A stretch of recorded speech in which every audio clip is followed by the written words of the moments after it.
મંગલ કર્યો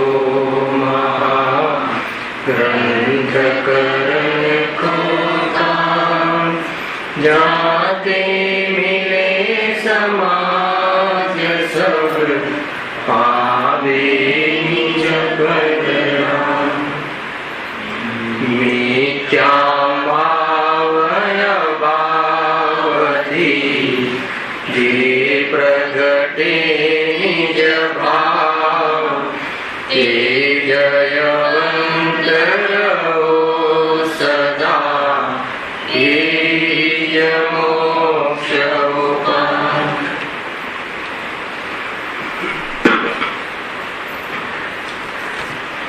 આ શ્રી મોક્ષ માર્ગ પ્રકાશક ગ્રંથ છે.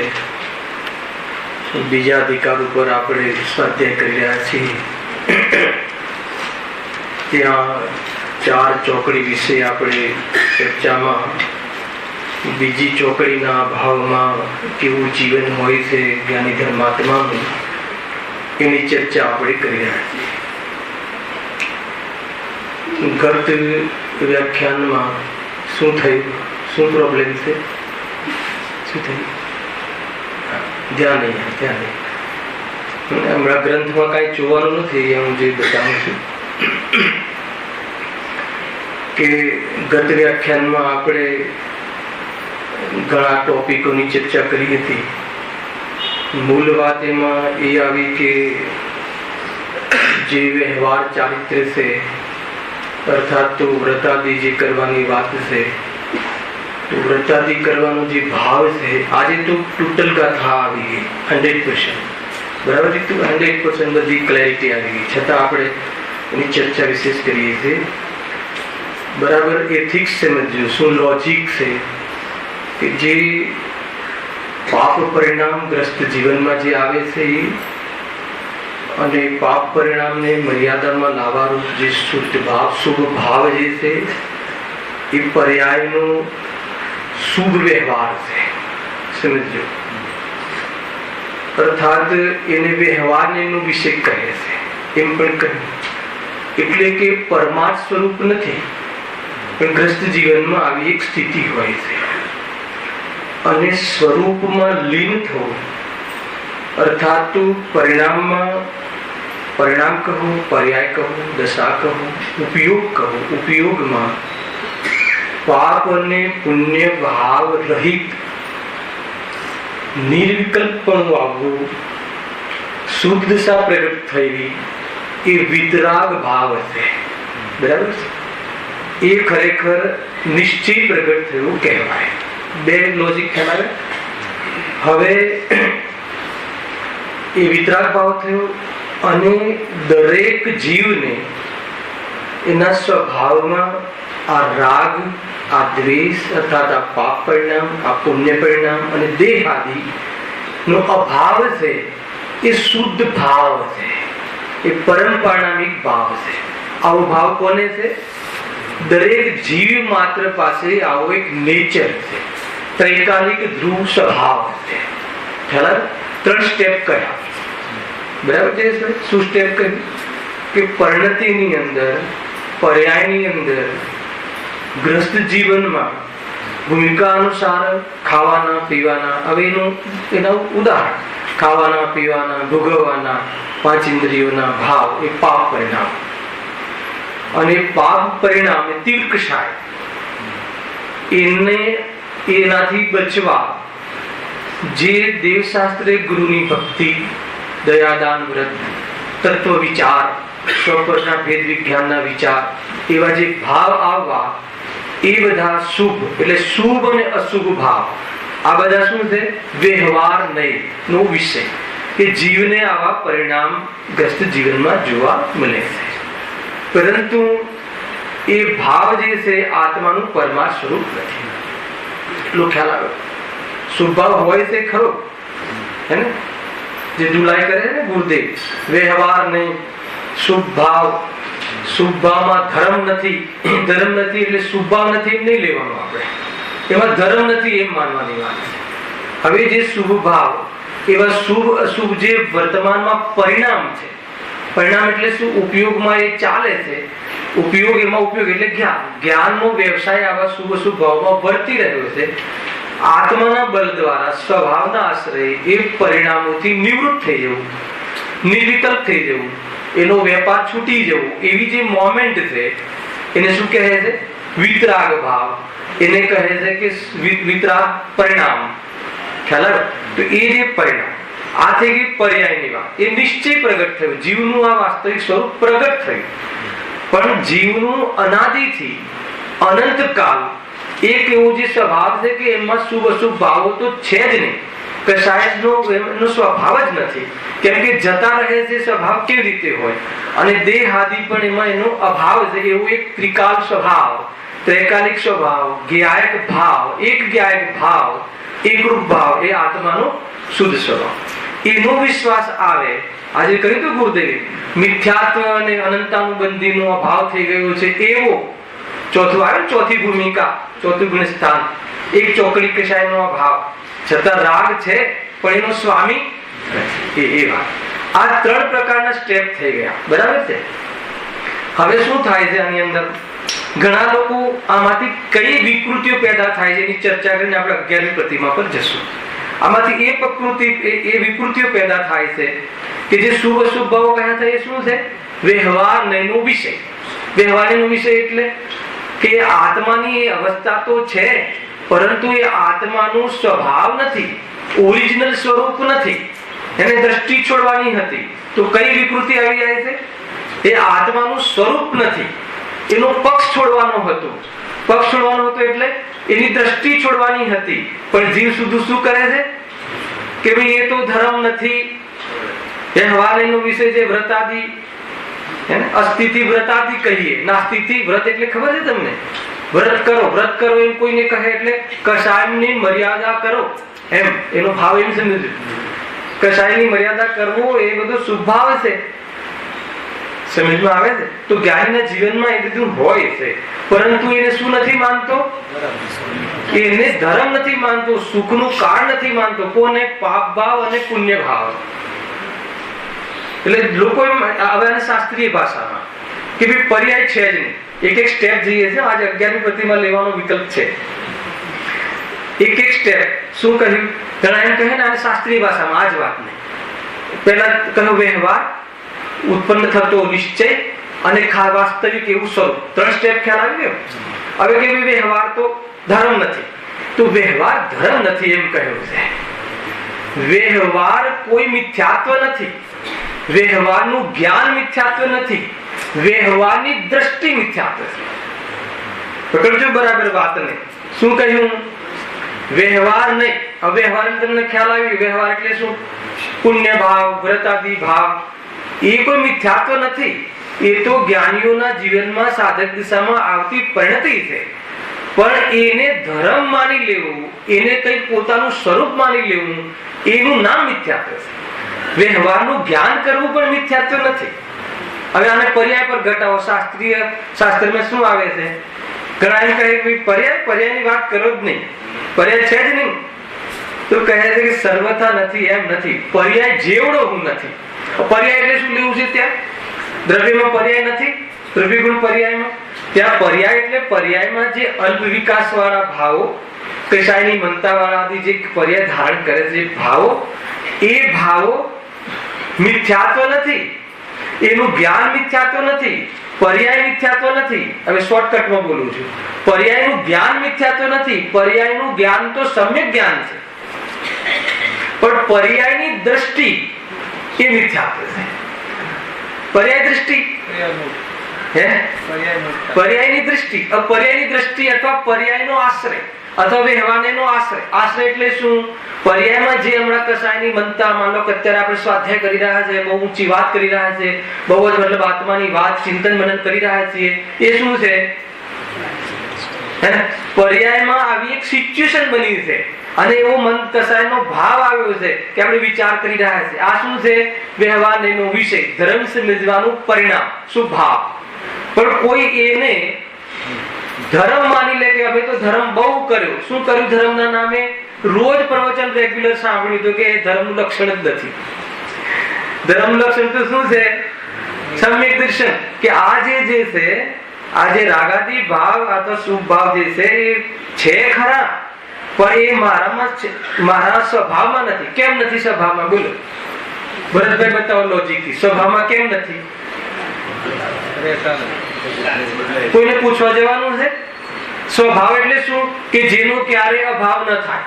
જ્ઞાન તો રહે છે, જ્ઞાન તો જતું નથી, પણ આ ભાવ, સાંભળવાનો ભાવ હમણાં કલાક પછી એનો અર્થ એ થઈ ગયો કે આ મારો મૂળ સ્વભાવ. એ રીતે તમે લોજિકલી છે આ બધું છે ખરું, પણ મારો મૂળ સ્વભાવ નથી, તો એને પરમાર્થ માની લેવો એ દોષ છે. ખ્યાલમાં આવે છે કે નહીં? તો આ જીવ શું કરે? વિકૃતિઓ ક્યાંથી થાય છે? ગુરુદેવે એમ કહ્યું કે ભાઈ એનો પક્ષ છોડ.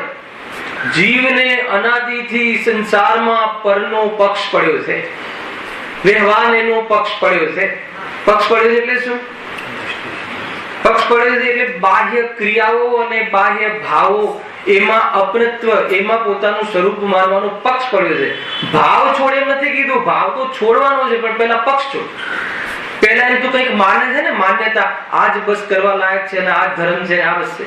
તો એમાંથી 3 વિકૃતિઓ કહી હતી, મારે એ બતાવવું છે. પછી આગળ આપણો વિષય લઈએ. કઈ 3 વિકૃતિ બતાવી રાજેશભાઈ? એમાંથી એક જીવ તો એવી વિકૃતિ કરી લે છે કે ભાઈ જ્યારે આત્માનો ધર્મ નથી, વાસ્તવમાં એનું ફળ સંસાર છે, તો બંધ થાય છે એનાથી, તો હવે શું કરવું? કે છોડો એને. બહુ સારી વાત છે, છોડો, પણ છોડવાનો એક ક્રમ બતાવ્યો હતો. સ્વરૂપમાં જઈને છોડજે. અને તે શામાં જઈને છોડ્યું? પાપમાં જઈને છોડ્યું. ખ્યાલ આવ્યો કે છોડવાનો ક્રમ શું? વાત તો બહુ ઊંચી વાત છે. અરે જ્યાં પુણ્યના ભાવ છોડવાની વાત છે, ત્યાં તો પાપમાં જવાની વાત જ ક્યાં આવી? તો પછી જવાનું ક્યાં હતું? હે ને? એ પરિણામથી નિવૃત્ત થઈને સ્વરૂપમાં લીન રહીને શુદ્ધોપયોગ કરવાની વાત હતી. એની જગ્યાએ તે એનો શું અર્થ કાઢ્યો? પાપો. તો એ તો ક્યાં ગયો, એને તો કશું છે જ નહીં. એક જીવ એવો આવે છે કે ભાઈ કઈ વાંધો નહીં, શુભભાવાદી તો કહ્યું છે ને, એને વ્યવહાર ધર્મ તો કહ્યું છે ને, તો એમાં સંતુષ્ટ થઈને રહી જાય છે કે આપણું કામ તો થઈ ગયું. એક જીવ એ કેટેગરીનું હોય છે. કઈ કેટેગરીનું હોય છે? કે બરાબર નિયંત્રણ તો કરે, બરાબર હે ને, પરંતુ પાપોમાં ન જાય, પણ ઉપયોગ સ્વરૂપમાં ન લગાવે, વ્યવસ્થાઓમાં ને આયોજનોમાં જીવન વિતાવી દે. આ 3 પ્રકારની સ્થિતિઓ બને. કસાય તો મંદ પડી ગઈ, બરાબર રાત્રિમાં ભોજન ના કરે, અવક્ષ ન ખાય, વેપાર આદિમાં નીતિથી, ન્યાયથી બધું જ બરાબર, પરંતુ એમાં ને એમાં મેન્ટેન કરવામાં, અને એ જે ઉપયોગ, જે જગા પડી, ઉપયોગમાં જે સમય મળ્યો, એ ઉપયોગને બહારની વ્યવસ્થાઓમાં ખતમ કરી નાખે છે. આ જીવની વિકૃતિ થઈ ગઈ. એટલા માટે આપણે અહીંયા લીધું છે ને. આજે ગુરુદેવે ઘણું કહ્યું કે સમ્યક દર્શન થઈ ગયા પછી પણ અગર મુનિરાજ મુનિ અવસ્થામાં અધકર્મ આહાર અને ઉદ્દેશિક આહાર લેવાનો ભાવ આવે તો એટલી કશાય એ ભૂમિકામાં યોગ્ય નથી. હવે જો બતાવે છે આહારથી, એ આહારને અધકર્મ કહ્યો. અધકર્મ એટલે ખબર છે પાપ આહાર અને ઉદ્દેશિક આહાર. આ છે તમારે કાલે ગાથા, અને આપણે આજે આવવાની છે 11મી પ્રતિમા ઉદિષ્ટાહારનો ત્યાગ. શ્રાવક દશામાં થઈ જાય છે 11મી ભૂમિકા લઈએ છીએ આપણે. શું છે અધકર્મ? એટલે કે જે શોધ્યા વગર રાત્રિમાં સવારે 5 વાગ્યાથી તપેલા ચડાવી દીધા હોય, એ બધું પાપ આહાર છે. હવે એનું પેટ ખોલીએ ને, ગુરુદેવ ખોલશે, ખોલીએ તો એમ લાગે કે આપણે પાપ આહાર, ભલે ડાયરેક્ટ કોઈ માંસાહાર નથી કરતા, પરંતુ એટલી હિંસક વૃત્તિથી અંધારામાં બનાવેલા, શોધ્યા વગર બનેલો, શોધવું જોયા વગર, હે ને, ટેપ સાંભળતા સાંભળતા, ટીવી જોતા જોતા સમારેલું શાક, આ તે આમ જોઈને, તો એ બધું પાપ. હાલાંકિ સિરિયલ બી જોવાઈ જાય, શાક બી સમારાઈ જાય. શું સમારાઈ જાય છે? સર્વજ્ઞના જ્ઞાનમાં. તો કે એ આહાર મુનિરાજ અથવા તો જ્ઞાની ધર્માત્મા માટે એ આહાર પાપ આહાર, પોતાના માટે બી પાપ આહાર. ચરણાની આજે બંધ અધિકારમાં ખીલી ગયું ઉદ્દેશિક આહાર. આહાર લેવાનો ભાવ કહ્યું ગુરુદેવે કે કેવલી બને ત્યારે છૂટે છે, પણ એક વાર આવે કદાચિત તો નિર્દોષ આહાર લે છે. નિર્દોષ આહાર એટલે શું? અનુમોદ્યા વગરનો, એમના માટે બનાવેલો હોય તો ન લે. એટલો બી આરામ તમે મારા માટે કરો તો એ પાપનો દોષ મને લાગે છે, ભલે હું પ્રવૃત્તિ નથી કરી. એટલે એ આહાર સમજમાં આવે છે. તો કે આહારને ઉદ્દેશિક આહાર કહે છે. મારા નિમિત્તથી, મુનિરાજના નિમિત્તથી બનાવેલો આહાર. આજે મુનિ આવ્યા છે, મેનુ બદલો, તો ઉદ્દેશિક આહાર. સમજમાં આવે છે કાંતિભાઈ?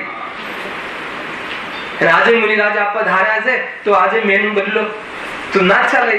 તો કે એમના માટે આરંભ કર્યો ને, તમે જે ભોજન કરો છો એમાંથી આપવાની વાત છે. હવે મુનિરાજ ને ચાલે એવું ભોજન રોજ હોવું જોઈએ, ત્યારે એને આહાર આપવાની વાત આવે છે. ભાઈ એ વાત આજે આવી હતી. ખેર આપણે આગળ આવશે, પણ અહીંયા એ વાત હતી કે મૂળ વાત શું છે કે જે ક્રિયાની ઓરથી બતાવે, આહારની ઓરથી. હવે બતાવી ક્રિયાની ઓરથી કે આહાર ન લે. આહાર ન લે એટલે શું? એવો આહારનો ભાવ ના આવે. એવો ભાવ ના આવે એટલે શું? એવી કશાય મરી ગઈ છે, કેમ કે એમનો ભાવ જ નથી, એટલા વિતરાગી થઈ ગયા છે. બતાવ્યું બધું ક્રિયાની ઓરથી, પણ બતાવું શું હતું? વિતરાગ ભાવ. આ થઈ ગયું વ્યવહાર પરમાત્મા પ્રતિપાદક છે. કોઈ ખાલી આહાર જ એવો કરે હે ને, જબરજસ્તી શુદ્ધ આહાર, પણ અંદરમાં પરિણામમાં કઈ ઠેકાણા ના હોય તો કે એની કોઈ કિંમત નથી. ભાવ શૂન્ય ક્રિયાની મોક્ષ માર્ગમાં કોઈ કિંમત નથી. ઘણી બધી વાતો. તો એ રીતે આપણે ક્યાં સુધી આવ્યા કે જે માની લો કે હવે એનું 11મી પ્રતિમા આપણે જાણવી છે, તો એના પહેલા એ એક વાત એમાંથી લોજિક છે એ થોડું ઓર ચર્ચા કરીએ. કે જો એક છે પાપ ભાવ, અને પાપ અને પુણ્ય. પાપ ભાવ અને પુણ્ય ભાવ. પાપમાં તો ધર્મ છે જ નહીં, એ તો અજૈન પણ માને છે, પણ પુણ્ય ભાવમાં પણ ધર્મ નથી. સમજમાં? ધર્મ એટલે શું? સુખ. પાપ ભાવ અને પુણ્ય ભાવમાં આત્માનું સુખ નથી, અર્થાત તો એ દુઃખના કારણો છે એવી દ્રષ્ટિ થઈ જવી. એવી દ્રષ્ટિ થઈ ગઈ, એનું નામ સમ્યક દ્રષ્ટિ. સમજમાં આવે? તો પછી સુખ શામાં છે એ વાત ખબર હોવી જોઈએ. એક એક બરાબર સ્ટેપ ચાલો. સુખ શામાં છે કે પાપ પરિણામ અને પુણ્ય પરિણામ બંને ન હોય. ક્યાં ના હોય? બંનેમાં ઉપયોગ વેપાર ના કરતો હોય. પરમાં તો ઉપયોગ વેપાર કરી શકતો જ નથી. પાપ પરિણામ, શુભ પરિણામ, અશુભ પરિણામમાં જ વેપાર કરે છે. એ બંને પરિણામ ન હોય તો વિતરાગ ભાવ થઈ ગયો. એટલે લીધું હતું ને આપણે. હવે આવા જીવને, આ કયો જીવ થઈ ગયો? સમ્યક દ્રષ્ટિ. સમ્યક દ્રષ્ટિ કેમ થઈ ગયો? બતાવો. સમ્યક દ્રષ્ટિ કેમ થઈ ગયો હર્ષદભાઈ? પાપ મટી ગયા એટલે સમ્યક દ્રષ્ટિ થઈ ગયો કે પાપ અને પુણ્યની દ્રષ્ટિ મટી? દ્રષ્ટિ એટલે હે ને, દ્રષ્ટિ એટલે એમાં એકત્વ બુદ્ધિ. એમાં એવો વિશ્વાસ હતો કે નહીં, પાપમાં તો સુખ નથી, તીવ્ર કશાયમાં, પણ પુણ્યમાં તો કે બંનેમાં સુખ નથી. એની દ્રષ્ટિ સમ્યક થઈ ગઈ, ક્લિયર થઈ ગઈ. એ સંબંધી એની ફંડામેન્ટલ ક્લિયર થઈ ગયા. એનું અપનત્વ છૂટી ગયું. આ કરવા લાયક છે એ વાત ન રહી. ખ્યાલ? તો એનું નામ સમ્યક દર્શન. પણ પાપ મટ્યા? પાપ મટ્યા કે ના મટ્યા? તો શું મટ્યું? સુખ બુદ્ધિ મટી, એકત્વ બુદ્ધિ મટી. એ મારા સ્વભાવ નથી એવું નક્કી થઈ ગયું. મારો સ્વભાવ તો એનાથી રહિત છે. ખ્યાલ? શાનાથી રહિત છે? પાપ પુણ્યના ભાવથી રહિત. કોનો સ્વભાવ છે? સમ્યક દ્રષ્ટિ. જીવ માત્ર નો સ્વભાવ પાપ પુણ્યના ભાવથી રહિત છે. પણ આ સમ્યક દ્રષ્ટિ કેમ? એને એવી દ્રષ્ટિ થઈ ગઈ એટલે સમ્યક દ્રષ્ટિ. અને એવી દ્રષ્ટિ નથી થઈ એ બહિર્દ્રષ્ટિ, મિથ્યા દ્રષ્ટિ. ખ્યાલ આવે કે નહીં? તો એવું થઈ ગયું. એ ચોથી ભૂમિકા પતી ગઈ. આપણે અહીંયા 5મા ગુણ સ્થાનની વાત ચાલે છે. હવે પાપ પરિણામ ઘટ્યા નથી. ચોથા ગુણ સ્થાને, 5મા ગુણ સ્થાને પાપ એક દેશ ત્યાગ છે. હવે એક દેશ ત્યાગ જે છે, શાનો ત્યાગ છે? થાય છે પાપોનો, તીવ્ર કષાયોનો એક દેશ ત્યાગ થાય છે. એનાથી સ્વરૂપની સ્થિરતા વધવામાં હેતુપણું બને છે. અર્થાત તો જેમ જેમ સ્વરૂપની સ્થિરતા વધે છે એમ એમ બહારમાં કષાયોનો વિકાસ અટકી જાય છે. અર્થાત તીવ્ર કષાયોમાં મર્યાદા આવી જાય છે. હે ને? મંદ કષાય વધે છે અને સ્થિરતા વધે છે. બે ચીજ વધે છે, એક ચીજ ઘટે. મંદ કષાય વધે છે એટલે શું? દેવશાસ્ત્ર, ગુરુના સંપર્કો, એને સ્વાધ્યાયના સંપર્કો વધે છે. એ ક્રિયાની ઓરથી બતાવ્યું, પણ એ પ્રમાણે કશાયો મંદ થાય છે અને અંદરમાં એટલી સ્થિરતા વધે છે. આ ટોપિક આપણે ચાલે છે. હવે એક દેશ પાપનો જે ત્યાગ છે એમાં ઘણા લેવલ પડે છે. હે ને? માન લો કે કોઈ વ્યક્તિ છે કેવી ભણે છે, અમારા દીકરાઓ ભણે છે. શું ભણે છે? તો એ તો ગ્રેજ્યુએટ થઈ ગયો, બરાબર છે. બીકોમ થઈ ગયો, ગ્રેજ્યુએટ થઈ ગયો અને એક 5મું ભણે છે, 6થું ભણે છે, 7મું ભણે છે, ખરા? તો હજુ ભણવાનું ચાલુ છે અને ગ્રેજ્યુએટ થઈ જાય એટલે એ ભૂમિકાનું ગ્રેજ્યુએશન થઈ ગયું. પછી એના પછી યુનિવર્સિટી, ખરા? ગ્રેજ્યુએશન થઈ ગયું શ્રાવક અને યુનિવર્સિટીમાં પાર નીકળી જાય મુનિ દશા અને એના પછી ફાઇનલ ભગવાન. ખરા? વિતરાગી થવું છે ને, સર્વ પ્રકારની કશાઓ છોડવી છે, શુભ અશુભ બધી, પણ એમ છૂટી શકતી નથી. છોડવી છે, છોડવા લાયક છે દ્રષ્ટિ. પેલા છોડવી જ નથી એને તો એ તો ગયો, છોડવી જ નથી એટલે અરે છોડાતું હશે શુભ અશુભ પાપ ને ભાવ, આમાં તો લીલા લહેર છે તો કે ગયો. જેને કશાયમાં લીલા લહેર લાગે એ તો ગયો, પણ એ તો આ તો ઊંચી દ્રષ્ટિ થઈ ગઈ છે. હવે એને પાપ એક દેશ ત્યાગ કરે છે, એમાં આપણે 10મી ભૂમિકા સુધીની ચર્ચા થઈ ગઈ. ખ્યાલ આવે? એક દેશ ત્યાગ એટલે અલ્પ ત્યાગ. ખ્યાલ આવે? હજુ અલ્પ ત્યાગ છે, પછી ત્યાં મુનિ દશામાં સકલ ત્યાગ.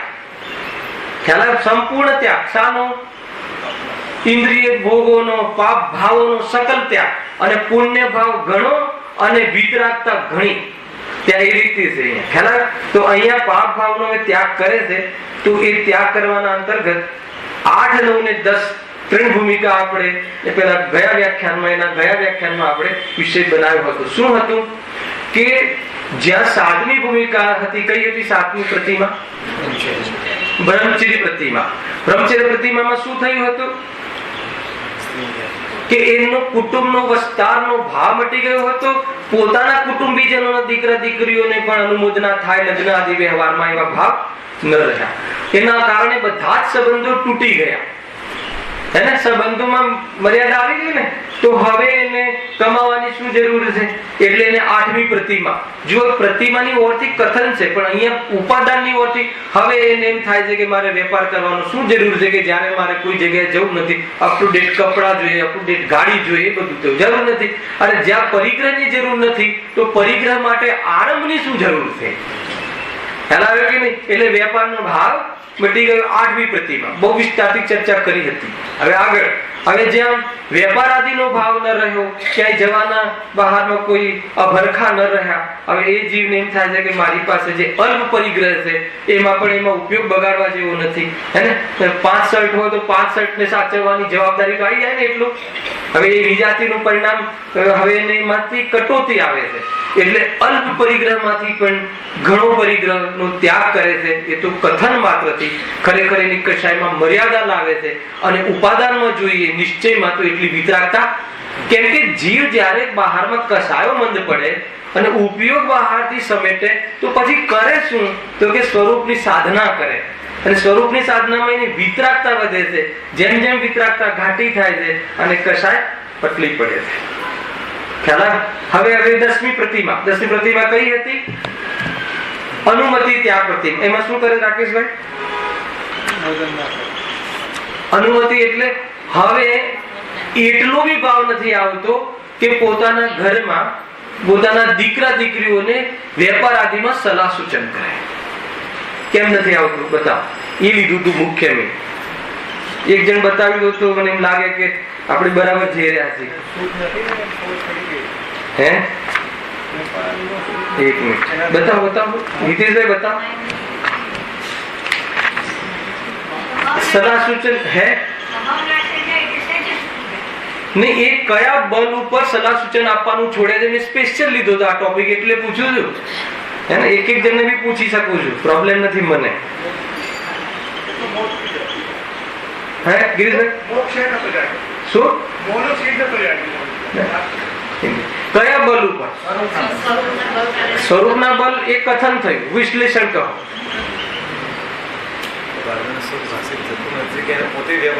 ના, જો હું તમને આમાંથી હા કહ્યું ને કે ભાઈ બહારમાં શું સલાહ આપે? દીકરો આવે કે ભાઈ મારે, પહેલા તો એક્સપર્ટ તો હતો જ આ જીવ બી, જ્યારે હશે સંસારમાં તો બધું જાણતો હતો.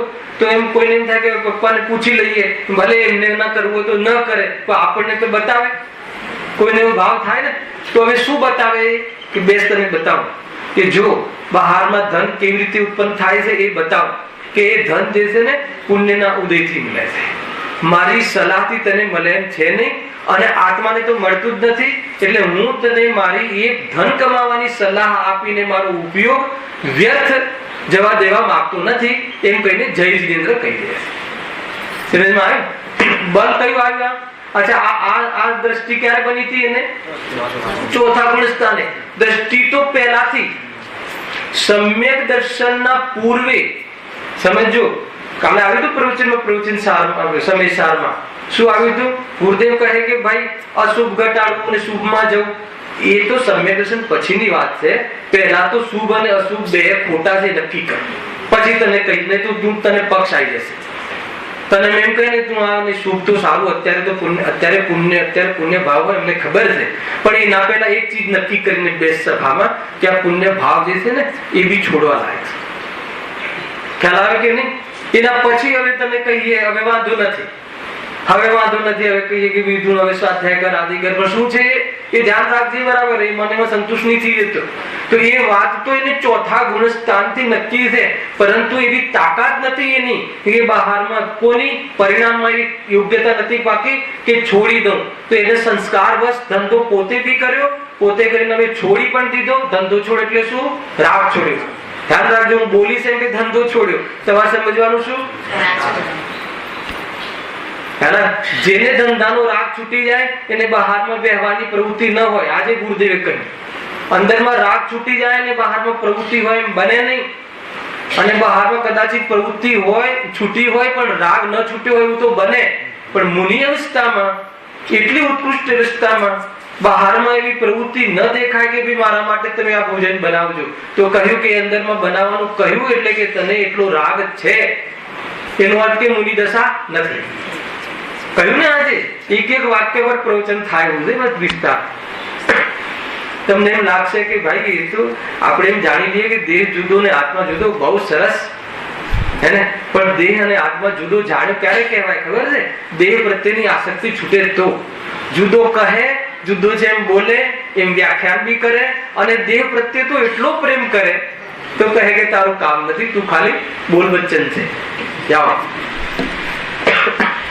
મતલબ કે આ કોઈ સામાન્ય વસ્તુ નથી. કથનથી ધર્મ થતો નથી, વિચાર માત્રથી ધર્મ થતો નથી, અનુસરણ કરવું પડે. દ્રષ્ટિમાં અનુસરણ થયા પછી એની આસક્તિ તૂટવી જોઈએ. ડે બાય ડે પર્યાય આસક્તિ ડાઉન થવી જોઈએ. આસક્તિ ડાઉન થયા પછી અંદરમાં રમણતા વધવી જોઈએ. સાથે સાથે અંદરમાં રમણતા વધે એ અસ્થિતિ, અને બહારમાં રમણતા ઘટે એ નાસ્તિથી. બસ નિરૂપણ કોઈ પદ્ધતિથી થાય, અસ્થિતિ થાય તો એમ કહીએ કે સ્વરૂપમાં રમો, અને નાસ્તિથી કહીએ કસાય મટાડો, બે એક જ વાત છે. સમજમાં આવ્યું કે નહીં? અને ઓર પ્રવૃત્તિથી બી કહી શકાય, અરે દોડા દોડી નહીં કર, આ બધી વેપાર છોડી દે. તમે પ્રવચનમાં કીધું હતું ને આત્મા કરી શકતો નથી, તમે કેમ છોડવાની વાત કરો છો? અમે પ્રવૃત્તિ નથી કરી શકતો એ તો કહ્યું તું, પણ તું પ્રવૃત્તિ કરે છે એના પરથી એ જ્ઞાન થાય છે કે તને હજુ રાગ છૂટ્યો નથી. તો રાગ છોડે તો રાગ છૂટી જશે એટલે પ્રવૃત્તિ નહીં દેખાય. આ બધી શૈલી છે. સમજમાં આવે કે નહીં? કઈ નિરૂપણ પદ્ધતિથી છે? ક્યાં આવ્યા હતા? અનુમતિ ત્યાગ. દરેક પ્રતિમામાં આગળ કયા બલ પર વધે છે? મુનિ દશા સુધી. આપણે મુનિ દશા સુધી ઉદાહરણ લીધું હતું. સિંહ વાઘ શરીર ફાડી ખાય તો પણ મુનિરાજ સ્થિર કેમ રહી શકે છે? કયા બલ પર? બતાવો.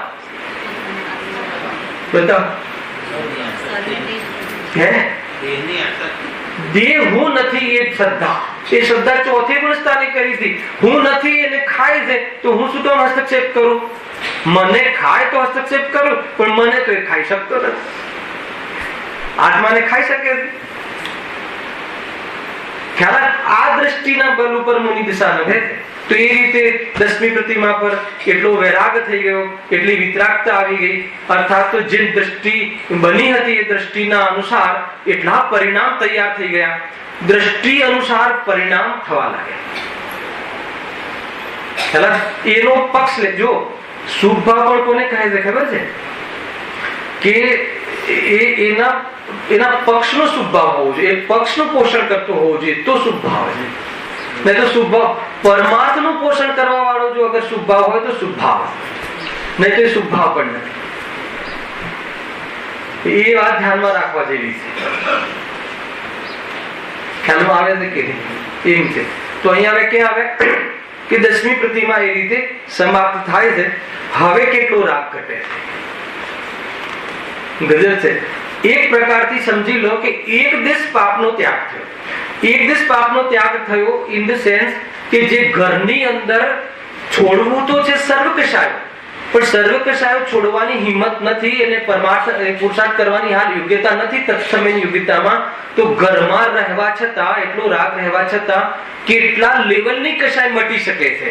તો ઘરમાં રહેવા છતાં આટલી કશાયનો ત્યાગ તો અથવા આટલો પુરુષાર્થ તો જીવ કરી શકે છે. હવે 11મી પ્રતિમામાં જ્યારે દીકરા દીકરીઓ પ્રત્યે પણ અનુમોદનાનો ભાવ પણ વેપાર આદિમાં નથી આવતો, તો હવે ઘરમાં રહ્યો અથવા ન રહ્યો શું મતલબ છે? હવે મિત્ર આગળ વધે છે. એ જીવની અંદરમાં એમ થાય છે કે આ મારું ઠેકાણું નથી, મારે તો ગુરુઓના શરણમાં રહેવું જોઈએ. હજુ મુનિ દશા નથી આવી, તો પછી એ 11મી પ્રતિમા શ્રાવકની ઉત્કૃષ્ટ પ્રતિમામાં ઘરનો ત્યાગ કરે છે. ઘરનો ત્યાગ કરે છે એટલે શું? ઘરમાં રહેવાનો ભાવ મટી જાય છે.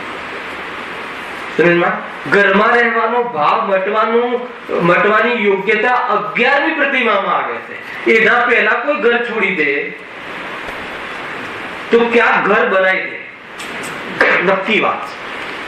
ભાવ લઈને જાય ને, અથવા કોક ચીજને પોતાનો એટલે એ જે પથ્થરો ને ગુફા, એ ગુફાને પોતાની માની લે કે હું ઘરમાં નથી રહેતો પણ અધિકાર જમાવી દે. તો એ પતી ગયું, કશું જ બદલાયું નથી. એને ક્યાં નથી બદલાયું? પરિણામોમાં, દ્રષ્ટિમાં કશું જ બદલાયું નથી. જે જંગલમાં જે ઝાડની નીચે બેસે ને, તો બીજું કોઈ બેસે તો ના બેસવા દે. શું થઈ ગયું? બધા જ ભાવો એજીટિવ છે. અધિકાર આવી ગયો ને અંદરમાં, તો દ્રષ્ટિનો દોષ છે હજુ તો. એ રીતે છે. ઘણી બધી વાતો છે ભાઈ. એને આપણે 11મી પ્રતિમા આજે સ્ટાર્ટ કરી. જો કઈ છે 11મી? ઉદિષ્ટ ત્યાગ પ્રતિમા. અને યોગાની ગાથા પણ એ આવી છે. મુનિરાજને ઉદ્દેશિક આહારનો ત્યાગ છે, પણ એ ઉદ્દેશિક આહારનો ત્યાગ ક્યારે થયો હતો? શ્રાવકમાં, જ્યારે ગ્રસ્ત જીવનમાં, શ્રાવક જીવન હતું ત્યારે 11મી પ્રતિમામાં ઉદ્દિષ્ટ આહારનો ત્યાગ થઈ ગયો. ઘણા લોકોને એમ લાગે કે તમે આહાર પ્રત્યે મુનિરાજો, અત્યારે આપણે તો બધી આ તકલીફ થાય છે ને કે આહાર પ્રત્યે તમે કેમ આટલા પાછળ પડી જાવ? ભાઈ આહાર પ્રત્યે નહીં, એ ઊંચી ભૂમિકા છે. એ કોઈ ખાવા માટે ઘર, મતલબ કે આ પ્રતિમા ધારણ નથી કરી મુનિ દશા. ખાવાનો રાગ પાણીમાં ખેંચેલી લકીર સમાન આવે છે, અને આવે છે ત્યારે પોતાને ટટોલવા આવે છે, અને એમાં તમે એમના માટે તમે તપેલા ચઢાવો તો એ તો કોઈ વ્યાજબી વાત નથી. આવે છે કે નહીં? પેટનો ખાડો ભરવા બે હાડકા ઘસાય નહીં, એ બાહ્ય, અને અંદરમાં એવા પ્રકારનો હજુ સંસ્કાર ગયો નથી પૂરેપૂરો. પણ કેટલો ગયો છે? એક વાર ભાવ આવે, એનાથી વધારે ના આવે એટલો ગયો છે. અથવા 3 ચોકડી કિશાયનો અભાવ થઈ ગયો છે શાસ્ત્રીય ભાષામાં. એટલો તો બી સંસ્કાર જો દેહ પ્રત્યે તો જો કેવું સ્વરૂપ છે આહાર વિજ્ઞાન. પરંતુ સમજવા જેવી વાત છે કે સિંહ વાઘ શરીર ફાડી ખાય તો કઈ નહીં, પણ એ જ શરીર માટે આહારનો ભાવ હજુ ગયો નથી. એ ભૂમિકા મુનિરાજને એકવાર આહારનો ભાવ આવે ને, આવે તો ના આવે તો એક વાર ના આવે, એક વારથી વધારે ના આવે. ખ્યાલ આવે એટલો સંસ્કાર રહે છે કે આ જીવે ખાવાના એટલા સંસ્કાર પાડ્યા છે, ખાવા પીવાના, રોટી કપડા મકાનના. આવે તો અંગૂઠો મોઢામાં નાખે, જાય તો મતલબ કે પાણી મોઢામાં નાખો એટલે ગંગા જાય. ખાવા પીવાય સિવાય બીજી વાત જ નહીં. આખું જીવન એમાં ગયું કે નહીં? સમજવા જેવી વાત છે. એટલે જીવને સંસ્કાર છે.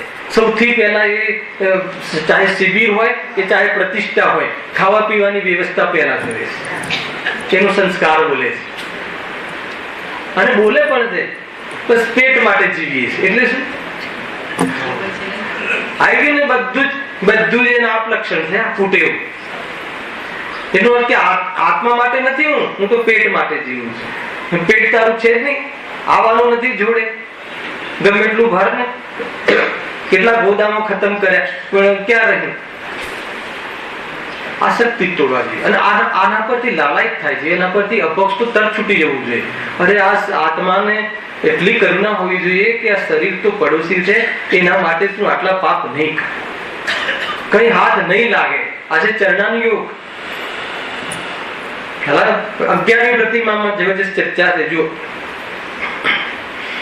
कुटुंब आदि के मध्य में रहने का भाव तथा अपने लिए बनाए गए भोजन आवास आदि को ग्रहण करने का भी भाव समाप्त हो जाता है. जो बतावे છે ક્રિયાઓથી આપણે 11મી પ્રતિમામાં ઘર છોડી દે છે, એ નિમિત્તની ઓથી પ્રધાન કથન, નિમિત્તની પ્રધાનતા. અથવા જ્યારે ઘરમાં રહેવાનો ભાવ છૂટી જાય છે એને 11મી પ્રતિમા કહે છે.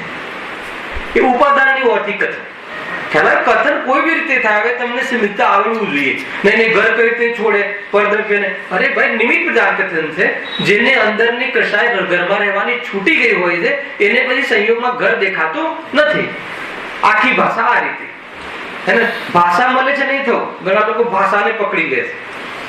એને તમે તો બસ મિથ્યાત્વની કરુણા કરી, અરે ભાઈ ઘર છોડે છે એનો અર્થ એ લેવો છે હલાવે કે નહીં. બોલવાની બહુ પદ્ધતિ હોય છે. આપણે કહીએ 1 કપ ચા લાવો, કોઈ કહે 1 ચા લાવો. કપ વગર ચા આવશે અને કપ ચા છે બધી બરાબર ખબર હોવી જોઈએ. અરે નિરૂપણ પદ્ધતિ છે જ્યારે એને એ વાતથી કહેવાની પદ્ધતિ છે.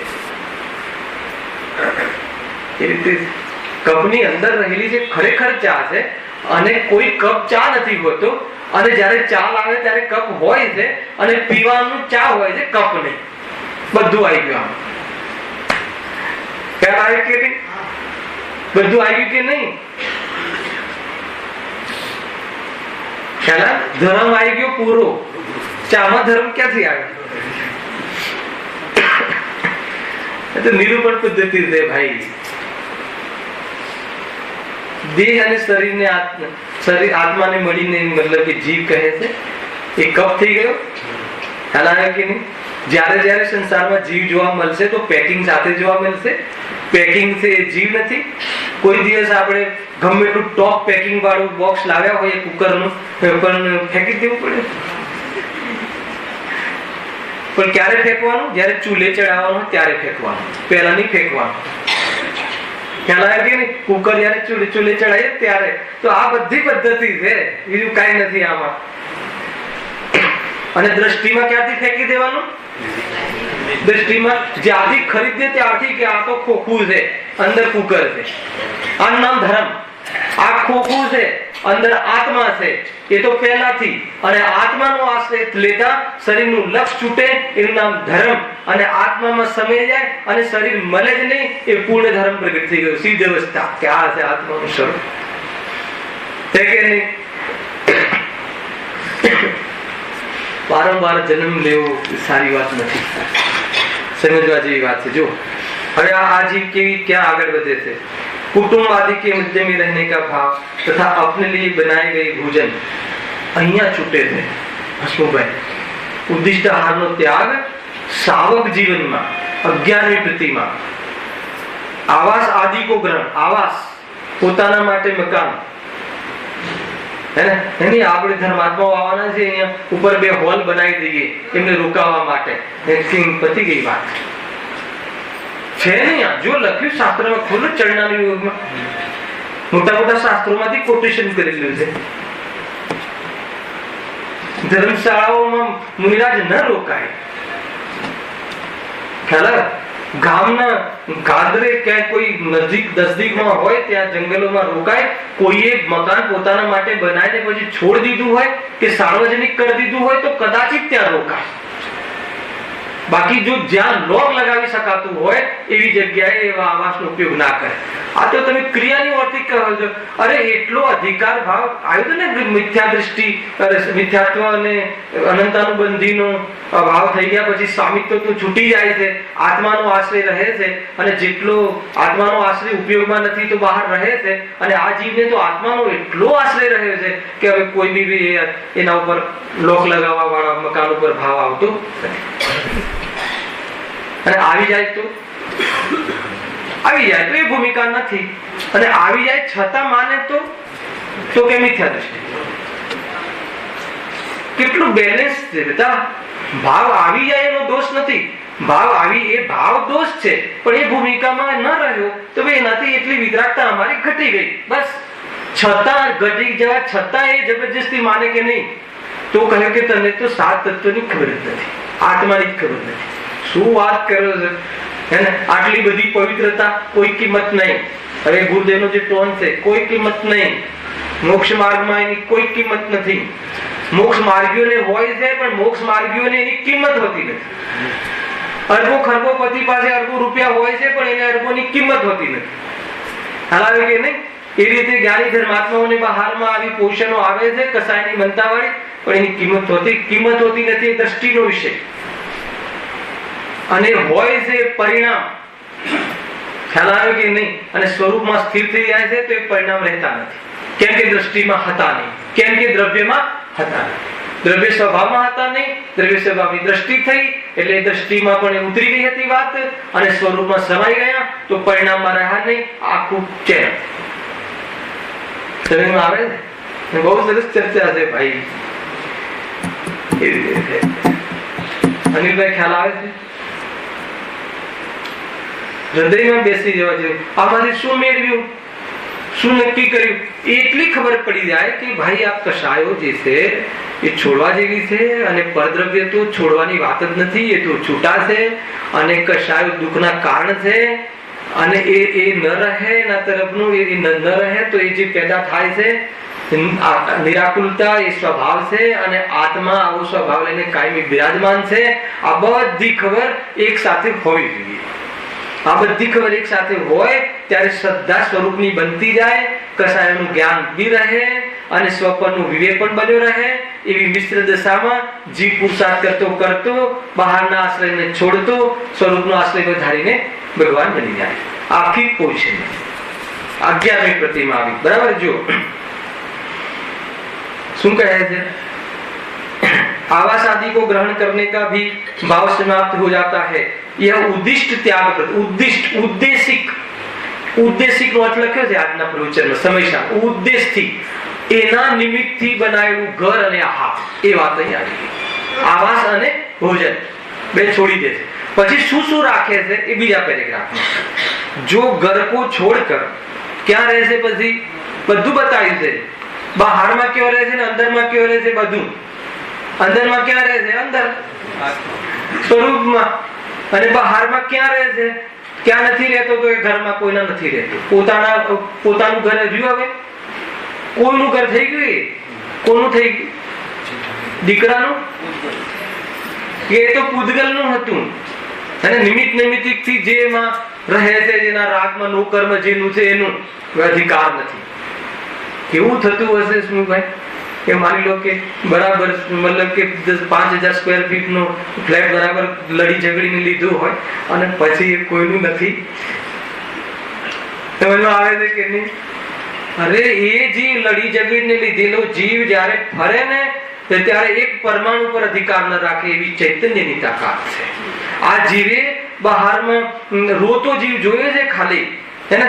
નોકરી જતી રહે તો રોવે, ખીચામાંથી 100 ની નોટ પડી જાય તો રોવે, શરીરમાં રોગ થઈ જાય તો રોવે, પણ ચૈતન્ય શક્તિ એકવાર જોઈ લે તો કહે રોવાનું કામ નથી. એવું આત્માનું સ્વરૂપ છે. સમજમાં આવે છે? બહુ મહાન વાત છે ભાઈ.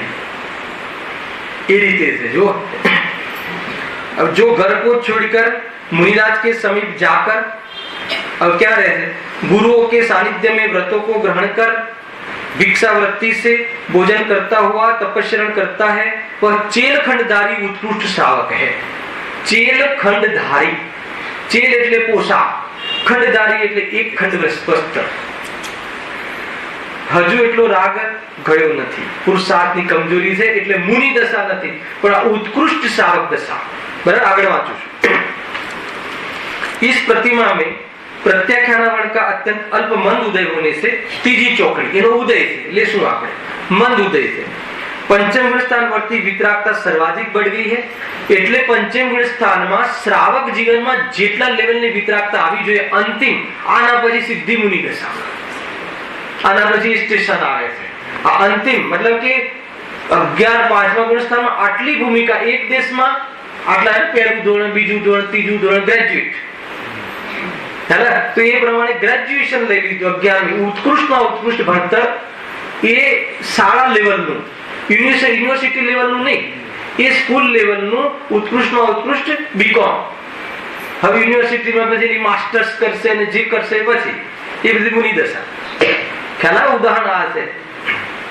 જો નિર્વિકલ્પ હવે શું થાય છે એના જીવન બતાવે, અસ્થિતિ જીવન. નિર્વિકલ્પ દશા भी शीघ्र होने लगी.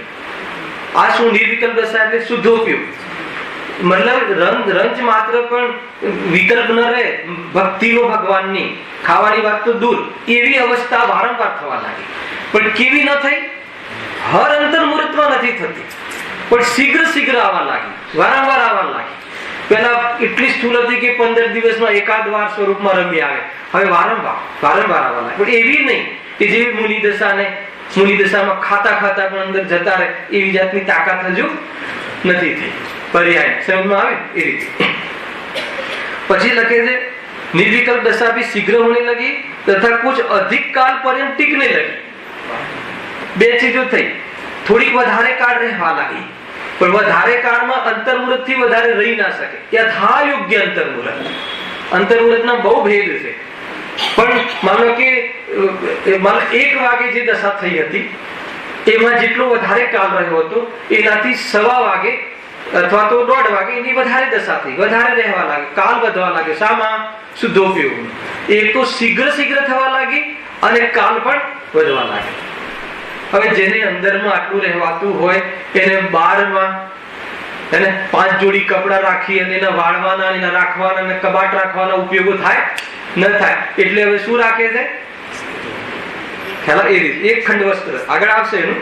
જો संसार शरीर भोगों के प्रति उदासीनता भी बहुत अधिक बढ़ गई है, अतः वह श्रावक घर में नहीं रहता है. यद्यपि यह पूर्णतया नग्न दिगंबर दशा का ही इच्छुक है. संपूर्ण नग्न दशा એટલે શું? હવે એક લંગોટ રાખવાનો પણ વિકલ્પ છે ને, કે એટલો બી બરદાસ્ત નથી થતો, પણ હજુ કમજોરી છે, હજુ એની કમજોરી છે.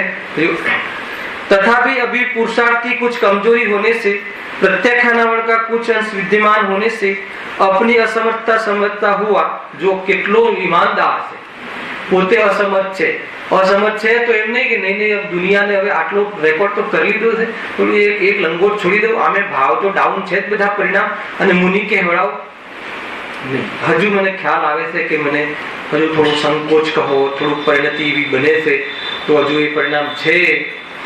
ખ્યાલ આવે તો શું કરે છે? બસ એટલી દશા, એક ખંડ વસ્ત્ર લંગોટ ધારણ કરે છે અથવા એક ખંડ વસ્ત્ર. ખ્યાલ આવે કે મતલબ પ્રગટ કરે છે ગુરુ સામે કે હજુ મારી એ સમર્થતા થઈ નથી. અને ગુરુ પણ કહે છે કે તું આ લેવલથી રહો અને વધારે પુરુષાર્થ કરવાનો યત્ન કરો. કોઈ ઉતાવળ નથી, પણ જે થાય એ શોર્ટ હોવું જોઈએ, પરફેક્ટ હોવું જોઈએ, આગમ અનુકૂળ હોવું જોઈએ, આગમથી વિરુદ્ધ ના હોવું જોઈએ, વિતરાગતા વર્ધક હોવું જોઈએ. એનું નામ છે ધર્મ. ખ્યાલ આવે? કોઈને બતાડવાનો ધર્મ નથી, આ પામવાનો ધર્મ છે.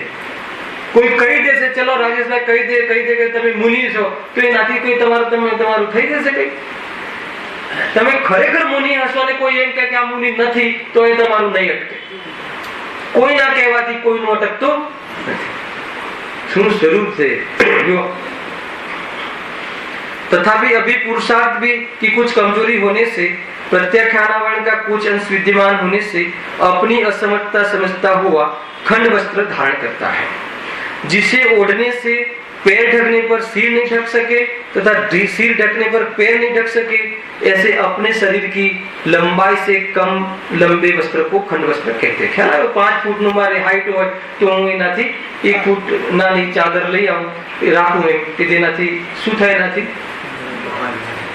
ખ્યાલ આવે?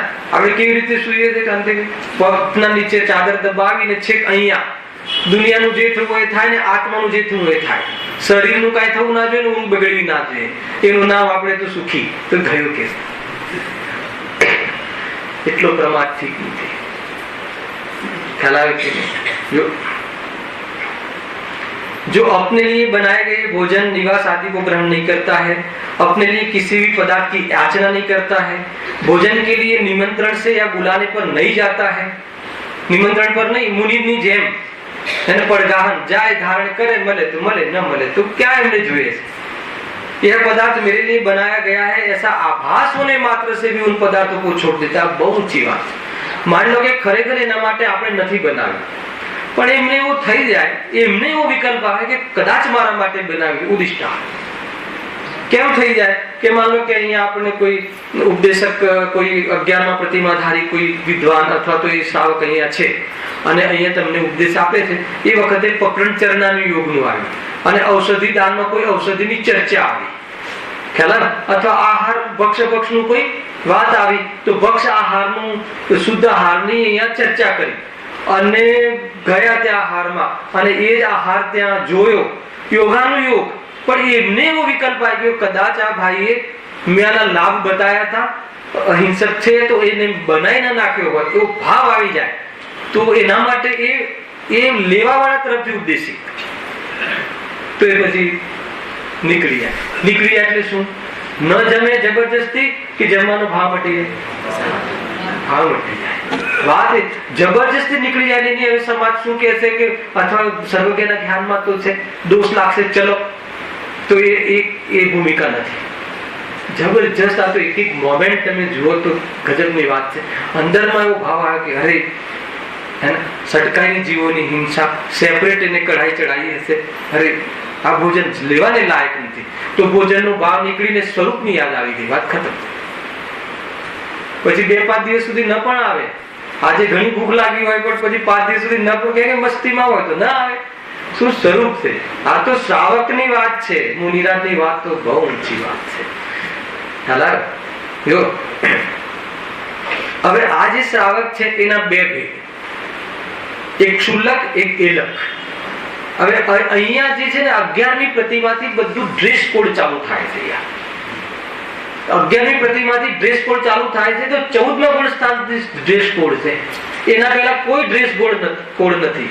એના માટે એટલો ડ્રેસ કોડ છે કે જે બહુ હિંસકથી બનેલો ના હોવો જોઈએ, શુદ્ધ હોવો જોઈએ, અર્થાત તો કરુણા હોવી જોઈએ અંદરમાં। કરુણા ખબર છે? કાંતિભાઈ થોડીક ચર્ચા કરું। માની લો કે આપણે આ ભાઈ જબ્બા લગા કે જે બી પહેરીને બેસીએ છે એ તમે ઇસ્ત્રીમાં આપી દો, હવે અગણ પાણી છાંટે અને પછી ઇસ્ત્રી ફેરવે, સમજમાં આવી ગઈ વાત? અને ઉજળા કપડા પહેરી અને તો અહીંયા કે હું ભગવાન આત્મા છું, તો કહે છે કે તને અધિકાર? કહેવા વાળાની વાત કે સાંભળવા વાળાની? ખાલી કહેવા વાળા માટે નથી, તો કે આ તમને લાગુ પડે, જુઓ તમે, એમ નહીં। શું કરુણા, શું અહિંસાની વાત છે ભાઈ। તો તમને એમ લાગે કે આ બધું તો બધું ઝંઝટ નહીં, રોજ કરવું ને સ્ત્રી વગર પહેરો ને કોણ તારી સ્ત્રી ટાઈટ જોઈને તને જોવે છે, તું આત્મા બતાવે છે, તું સુનતે છે, કેવું લાગે કોને? આવી ગઈ ને વાત, માન કે સાહેબ। અને છતાં તારો ભાવ હોય તો તું ઘણી શુદ્ધ તરીકે થઈ શકે છે, કરી લે, સમય સ્પેન્ડ કર, એક સિરિયલ ઓછી જો, બધું જ છે આપણી પાસે તમને સમજાવવાનું હે ને, સમય ઘણો છે। દરેક જણ સસ્પેન્સમાં એક કાગળ લખીને આપે કે હું આટલા કલાક ટીવી જોઉં છું, તો હું પછી બતાવીશ કે આ ટીવી જોવાનું બંધ કરો અને એની સામે આ કામ કરો, છે કે નહીં? એ સિવાય અનર્થ કાર્યો ઘણા કરીએ છીએ કે જે આપણા આજીવિકા માટે જરૂર નથી, બીજું તો શું? તો અહિંસા ધર્મ જે છે, છતાં ધર્મ નથી, આ વ્યવહારનો વિષય છે, પણ જેને આને સમ્યક દર્શન સાથે પણ સંબંધ નથી। સમ્યક દર્શન તો કોઈને બચાવી શકતું નથી, કોઈ મારી શકતું નથી। બચાવવાનો અને મારવાનો ભાવ તો કસાય, મતલબ એ ભાવ તો રાગ ભાવ છે, આશ્રય ભાવ છે, આ સમ્યક દર્શન। પણ આવા જીવને અગર ભાવ આવે તો એટલો કરુણા ભાવ આવે છે, ખ્યાલ આવ્યો કે નહીં? અથવા એટલે દ્રષ્ટિ કરી મને બહુ કરુણા ભાવ આવતો હોય તો ભાઈ કરુણા ભાવ છે હે ને, એ આત્માનો સ્વભાવ નથી, દ્રષ્ટિ કર, નહીં તો ફસાઈ જઈશ। સમજમાં આવે છે કે નહીં? એટલા માટે સમ્યક દ્રષ્ટિની પાત્રતામાં કરુણા ભાવ છે, અને સમ્યક દર્શનનો વિષય કરુણા ભાવ નથી, અથવા સમ્યક દર્શનની બહાર છે કરુણા ભાવ। કરુણા ભાવ નહીં, સમ્યક દર્શનની બહાર તો કેવલ જ્ઞાનની પર્યાય બી સમ્યક દર્શનની વિષયની બહાર છે. કરુણા ભાવની તો શું વાત કરી. એક સમયની પર્યાય જેટલો હું નહીં. મને જોઈને પર્યાય કેવલ જ્ઞાન લઈ લે તો લઈ લે, પણ હું તો કેવલ જ્ઞાન સ્વરૂપ અનંત શક્તિનો પિંડ, જ્ઞાયક એક ભાવ, એક જ્ઞાયક ભાવ છે. આ દૃષ્ટિનો વિષય. કોટાવાળા બેન આવ્યા છે કે દૃષ્ટિનો વિષય જરાક કહેજો. દરેક કથનમાં દૃષ્ટિનો વિષય આવે છે. દૃષ્ટિનો વિષય એટલે શું? મારું સ્વરૂપ, હું. અભેદ, અભેદ એટલે શું? હું કોઈ ભેદથી પ્રભાવિત થયો નથી. મારા ગુણ વિખેરાઈ ગયા નથી. બહારથી લાવવા પડતા નથી. સંયોગમાં પર્યાય ભેદ, ભલે હું તિર્યંત મનુષ્ય આદિ ભેદ થાય પણ એનાથી પ્રભાવિત થયો નથી. એ હું કોણ? અભેદ, એક. ચલાવ્યું કે નહીં? સામાન્ય, શુદ્ધ, શુદ્ધ બ્રહ્મ. એવું મારું સ્વરૂપ છે. આ મારું મૂળ સ્વરૂપ છે. આ જે દિવસે હું ચાખી લઉં એ દિવસે મને રાગનો સ્વાદ કડવો છે એ ભેદ ખબર પડી જાય. તો રાગ શું કામ ચાખું?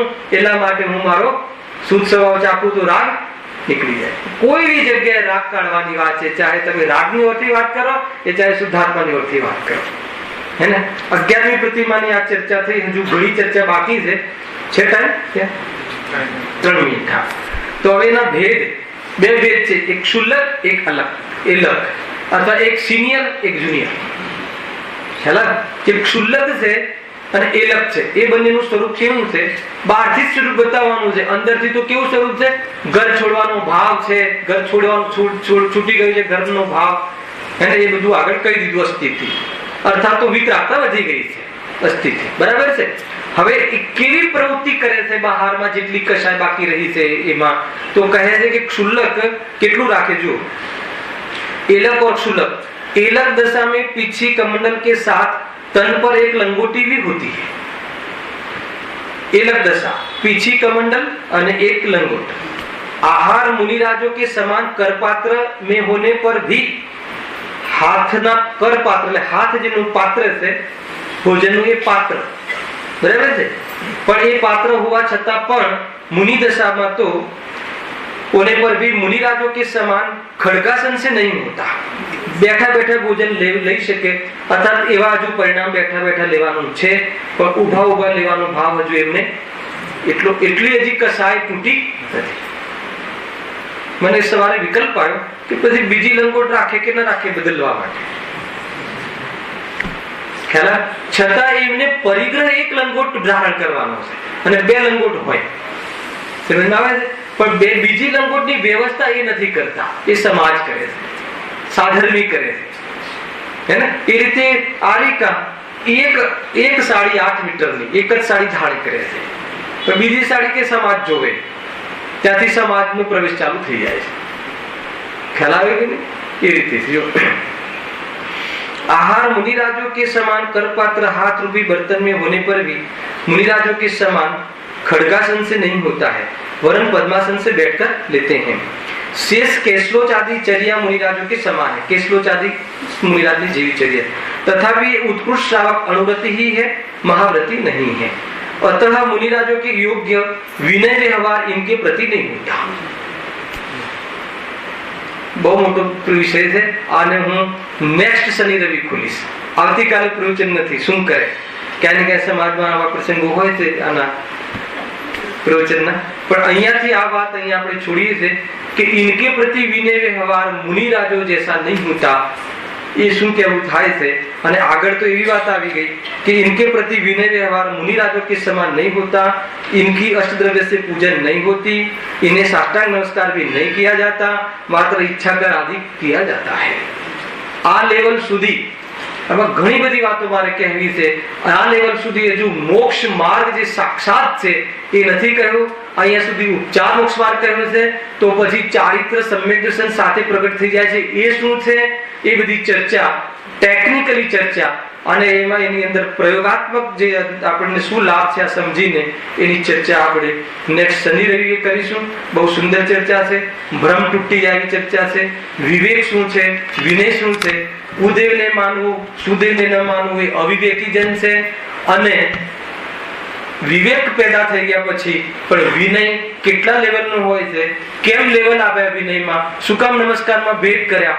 જેટલી બી તમારી તાકાત હોય એટલા પ્રશ્ન પૂછજો, જેટલી તાકાત હોય એટલી. બધી જ ચર્ચા આગમ સંમત આપણે અહીંયા કરી શકીએ છીએ અને એનાથી આપણું વિનય નામનું મિથ્યાત્વ ક્યાંક ઘૂસી નાખ્યું હોય એ પણ એક જોવા જેવું છે. આખિરકાર સાચા ગુરુ પાસે આવીને પણ વિનય નામનું મિથ્યાત્વ લઈને જીવ અગર પોતાના પર ઉપકાર ન કરી શક્યો તો પણ એ સંસારી દીર્ઘ સંસારી છે. સહેજાનંદી